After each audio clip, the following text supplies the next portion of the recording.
1 Tesalonika pasal 2 ayat 13 sampai ayat yang ke-20. Sukacita atas jemaat.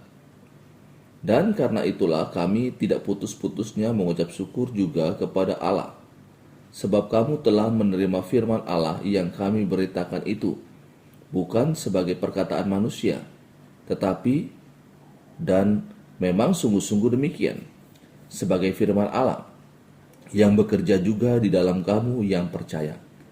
Sebab kamu, saudara-saudara, telah menjadi penurut jemaat-jemaat Allah di Yudea, jemaat-jemaat di dalam Kristus Yesus, karena kamu juga telah menderita dari teman-teman sebangsamu segala sesuatu yang mereka derita dari orang-orang Yahudi. Bahkan, orang-orang Yahudi itu telah membunuh Tuhan Yesus dan para nabi dan telah menganiaya kami. Apa yang berkenan kepada Allah tidak mereka pedulikan, dan semua manusia mereka musuhi, karena mereka mau menghalang-halangi kami memberitakan firman kepada bangsa-bangsa lain untuk keselamatan mereka.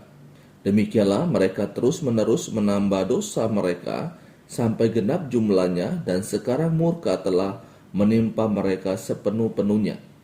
Tetapi kami, saudara-saudara, yang seketika terpisah dari kamu, jauh di mata, tetapi tidak jauh di hati, sungguh-sungguh dengan rindu yang besar, telah berusaha untuk datang menjenguk kamu. Sebab kami telah berniat untuk datang kepada kamu, aku, Paulus, malahan lebih dari sekali, tetapi iblis telah mencegah kami.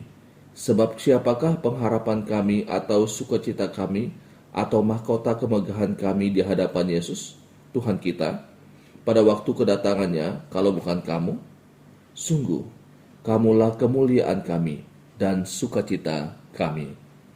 Saudaraku yang dikasihi oleh Tuhan Yesus Kristus, Lembaga Alkitab Indonesia memberikan judul untuk perikop ini adalah Sukacita atas Jemaat. Apa yang menyebabkan Paulus bersukacita? Kalau kita memperhatikan dalam pembacaan ini, karena jemaat di Tesalonika telah menerima firman yang diberitakan oleh Paulus dan rekan-rekannya, meskipun mereka mengalami penderitaan dari teman-teman sebangsanya sendiri. Nah, dalam sukacita ini, Paulus kemudian langsung mengarahkan perhatian pembaca kepada Allah. Ayat yang ke-13, Paulus katakan, sebab kamu telah menerima firman Allah yang kami beritakan itu, bukan sebagai perkataan manusia, tetapi dan memang sungguh-sungguh demikian, sebagai firman Allah yang bekerja juga di dalam kamu yang percaya. Paulus mengarahkan perhatian orang pada Allah yang bekerja di balik pertobatan jemaat di Tesalonika, bukan dirinya dan bukan juga rekan-rekannya. Di tengah-tengah sukacita ini, Paulus juga kemudian menyampaikan suatu realita bahwa dalam pelayanan yang mereka kerjakan, ada orang-orang yang terus-menerus menjadi pengacau untuk menghambat pelayanan yang mereka lakukan. Dan dalam ayat yang ke-18, Paulus secara lebih jelas mengungkapkan bahwa iblislah yang mencegah dia untuk pergi ke Tesalonika. Jadi dapat kita simpulkan bahwa pengacau, penghambat, apa yang Paulus katakan di dalam bagian ini, iblislah yang berperan di balik semua itu.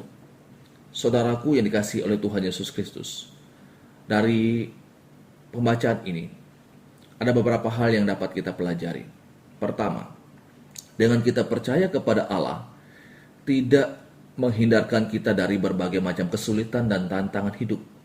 Itu tidak memberikan satu jaminan bahwa kita akan bebas dari berbagai macam kesulitan-kesulitan hidup.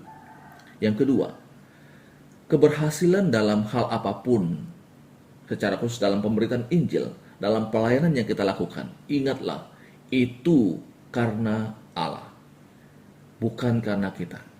Yang ketiga, dalam pemberitaan Injil, suatu realita yang kita harus terus sadari adalah musuh kita itu adalah iblis. Ia akan terus berusaha untuk mencegah kita agar kita tidak memberitakan Injil. Iblis tidak mau orang-orang mendengar Injil. Karena kalau orang mendengar Injil, maka mereka akan bertobat dan kembali kepada jalan yang benar. Jadi kalau ditanya, siapa yang iblis paling tidak suka di dalam dunia ini? Yang paling iblis tidak suka adalah orang-orang yang memberitakan Injil. Karena pemberitaan Injil itu akan membawa orang keluar dari kegelapan, masuk kepada terang Kristus. Iblis tidak suka dengan ini. Makanya ia akan terus berupaya mencegah orang-orang supaya tidak mendengarkan berita Injil. Saudaraku, ini pembacaan firman Tuhan, renungan untuk kita saat ini. Soli Deo Gloria.